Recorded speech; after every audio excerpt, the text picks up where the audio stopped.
Good morning. I'm Larry Keefe. I'm the United States Attorney for the Northern District of Florida.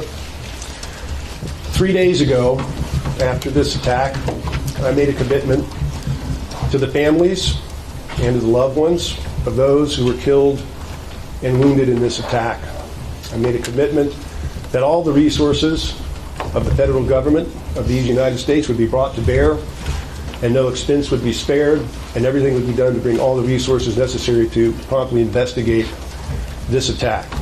I also committed to the family and loved ones of those who were killed and wounded that there would be relentless effort, that the effort would be 24/7, and I'm here today to report to you that's exactly what's occurred. We have all the resources here in place now in Pensacola, at Pensacola Naval Air Station. They are in place, and that the personnel that are there are working 24/7 shifts to do all the things that are done, investigations, to get them promptly addressed and resolved. I have here with me today Special Agent in Charge Rachel Rojas of the Federal Bureau of Investigation. She is lead on the investigation of this attack. In a few moments, she will share with you her description of what's going on and give you a status assessment of this investigation. We also have with us here today a number of other folks who are critical and key leaders of the component agencies. We have here with us to my far right, Special Agent in Charge of the FBI, Jim Jewell. Special Agent in Charge Rojas is immediately on my right. We have Dave Kamitz of ATF, who is here with us today, James Sparrow of Homeland Security Investigations, and Mr. Matthews of the Naval Criminal Investigative Service. These are the key agency head leaders that are out there working 24/7 on this investigation. I want to make one comment before Special Agent Rojas is involved here. Beyond the investigation itself about what happened and whether to what extent other individuals or organizations were involved in the attack that occurred, we know and understand that there is concern in the community whether there's any sort of ongoing coordinated efforts or activity by anyone that create a risk or threat in this community.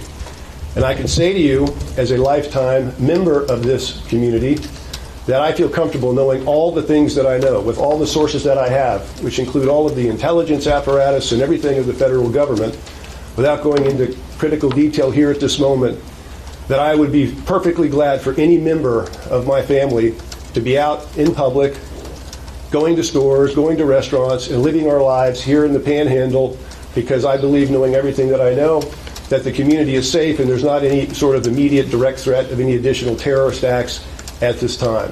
At this time, I will pass things over to Special Agent in Charge Rachel Rojas.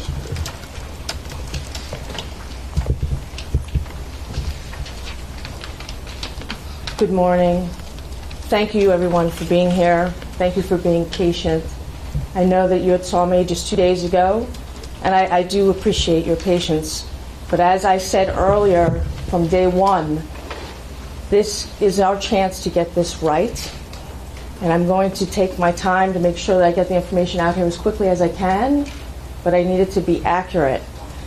So I am Special Agent in Charge of the Jacksonville Division, and I represent here in Pensacola. My name is Rachel Rojas again, for those I have not met. It's nice to meet you all today. Thank you again for your continued efforts to responsibly cover this tragedy and get the story right. My goal today is to convey the facts about this investigation. My goal here is to make sure that I give you the most accurate and timely information, and that it's reported accurately in the media.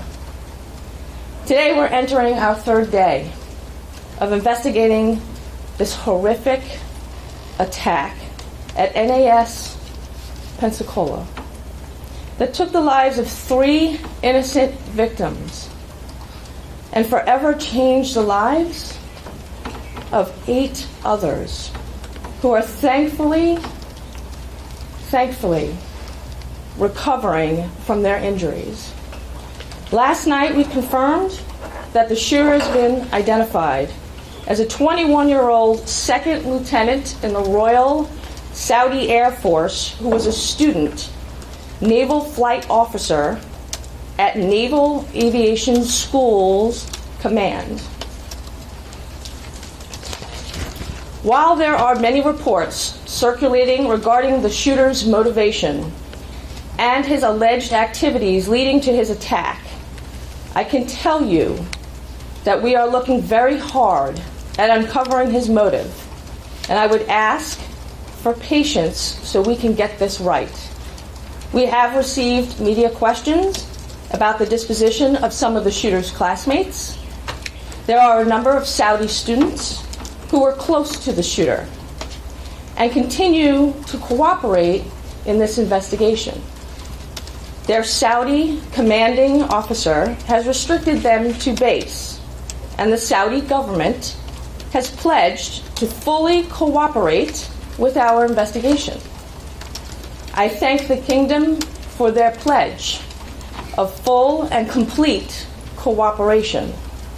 We are, as we do in most active shooter investigations, work with the presumption that this was an act of terrorism. This allows us to take advantage of investigative techniques that can help us more quickly identify and then eliminate any additional potential threats to the rest of our community. As we have stated multiple times, our investigation has not led us to any information that indicates any credible threat to our community. As we speak, members of the FBI's Joint Terrorism Task Force and the FBI's Counterterrorism Division are working tirelessly to discern, if any, possible ideology that may have been a factor in this attack.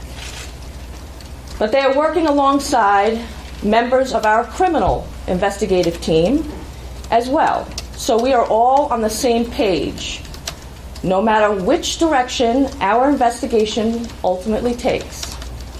So far, the FBI has dedicated 80 special agents and task force officers, and there are nearly 100 professional staff from field offices across the country to this investigation. That is in addition to the many, many resources that have been provided by the ATF, NCIS, HSI, FDLE, and numerous other state and local agencies. Today we are here collectively focused on conducting additional interviews of witnesses, base personnel, and the shooter's friends, classmates, and other associates. Our main goal right now is to confirm whether he acted alone or was he a part of a larger network. We currently assess there was one gunman who perpetrated this attack, and no arrests have been made in this case. There have been many reports that the FBI is searching for or unable to find certain individuals. I can report that the FBI is working side by side with the U.S. Navy, and they have confirmed to us that they have 100% accountability on all international students from NAS Pensacola. This is a large investigation. We have not yet completed every interview, and we will continue to set up many more interviews over the next coming days. But this is not indicative of any danger to this community. This is an active and ongoing investigation, and we are seeking those facts. And in order to do so, we are conducting these interviews. Once again, our investigation has not led us to any information that indicates that there is any credible threat to our community. However, as always, we encourage you to keep an eye out for each other, especially after a tragedy like this one. If you see something, please say something. And if you saw something, anything, please provide that information about the shooter that you think that might be relevant in this case, there is absolutely nothing too small. Anything you have, we will take every single tip seriously. And we encourage you to come forward. We have designated representatives on our tip line, which is 1-800-CALL-FBI. And if they are available to take any information that you are willing to provide about him, where you have seen him, any of his activities, anything you may know, please share with the law enforcement community. In the next coming days, we will continue to rely upon our partnerships of multiple agencies, and only some who are here standing with us at the podium here today. But we're also going to continue to rely on you, the media, and our community. The answers we all want may not come quickly.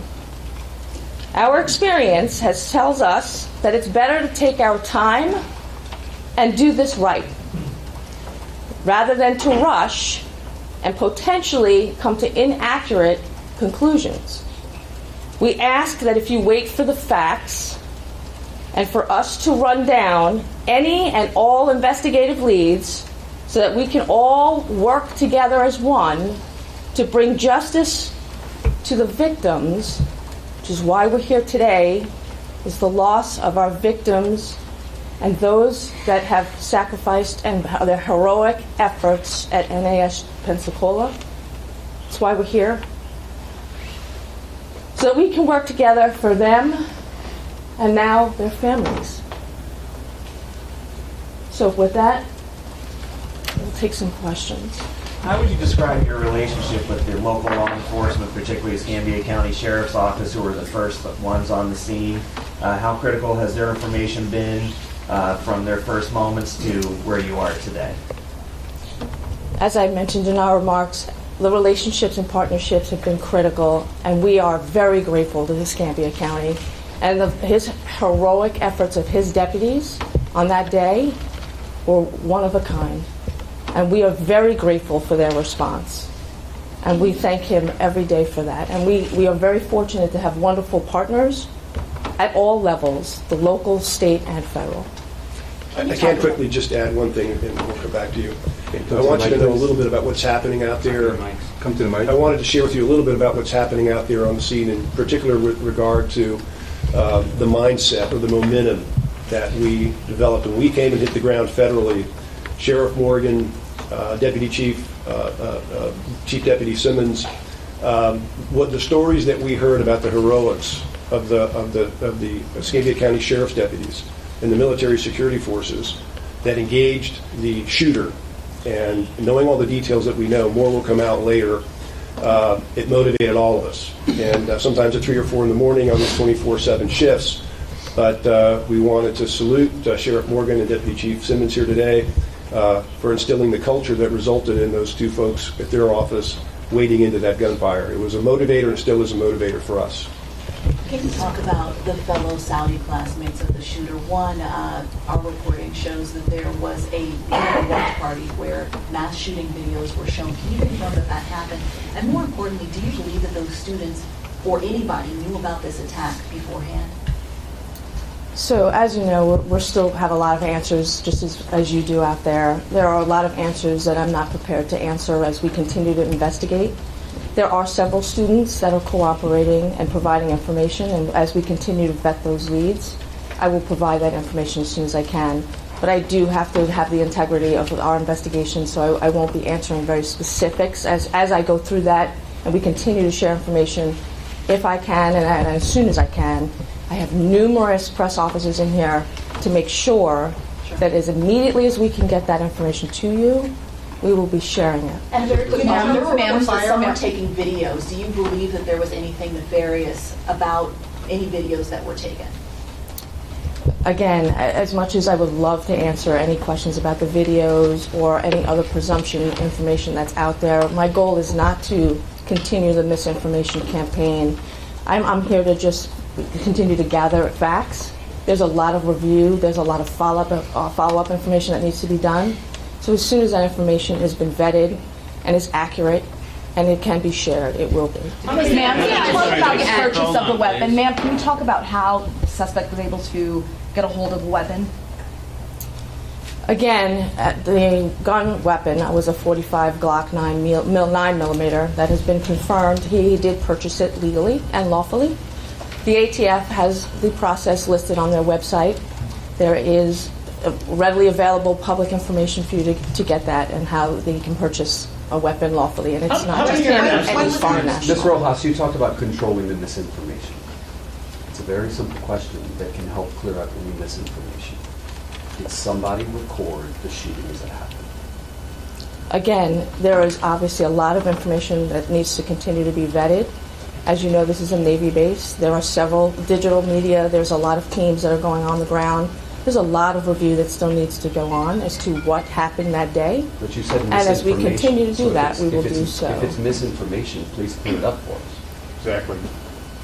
Next question, please. Right here. How many Can you clarify international when was students the gun are there? How many are purchased, and has that Saudi? Twitter feed been confirmed to be his? Could you repeat that? I didn't hear the first Can one. you tell us when the gun was purchased, and if that Twitter feed that we've heard about from the intelligence agency group, if that's been confirmed to be his, to belong to the shooter? When No, was the gun purchased? First question. that was the first question. No, I appreciate the question. We're not going to go into the specifics of the investigation at this time and dates on whether or not, when and how it was purchased. It was purchased lawfully. I've told you that it is a 9mm weapon, Glock 45. It was purchased lawfully. And that's the People, if I call on you, that's when you ask a question, please. Green and back. Did the shooter live on base, or when did he move on to the base? Those specifics will be shared as we continue to move further through the investigation. Black over there. Is the FBI looking at al-Shamrani's travel into and out of the United States? We've seen reports that he entered the country in 2018 and then at some point left and then re-entered in 2019 in February. Can you confirm that or tell us where he might have traveled in between? Again, these are investigative leads. Obviously, we are going to check all travel information. We are very fortunate to have numerous agencies and partners here that help us vet all that information out. As those details become available, we will be sharing those Black. information. I'm sorry, can you confirm it's a Glock 9mm, and can you tell us where it was purchased? What state? Again, I'm not going to confirm the state, but it was Florida. 9mm, it was a Glock 45? Model 45. Model 45. Model 45 Can you talk to the level of cooperation of these other Saudi nationals that you have detained? Are they still in your custody? Again, like I said, they're not in our custody. Sorry. As I said, they're not in our custody. I'm sorry. A lot of the individuals that were on base are cooperating with their Saudi official government, and they have been instructed to follow their commander's leads.